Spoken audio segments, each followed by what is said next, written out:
hubaal waan ku ilaalin doonaa macaanto kalsoonideena kor waan u qaadi doonaa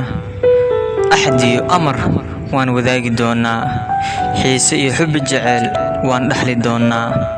waxaan nahay kuwii mideeyay jecelka hantideenu waa farxad iyo kalsooni dadka wax khaldan ay naga aaminsan yihiin balse anaga teena kaliya aan fiirsanno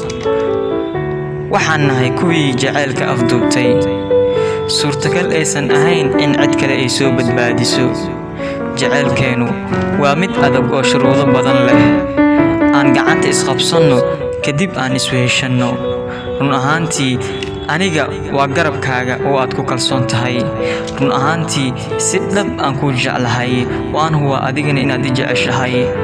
waxaan nahay kuwa si daacad ah isku jecel si daacadana ku dhaqmo waqti walba waxaad ku soo dhacdaa qalbigayga mana laga yaabo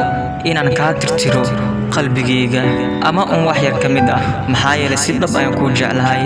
mana ku hilmaami doono inta nolosheeda ka dhiman macaanto farxadeeda iyo farxadaada waa mideyn doonaa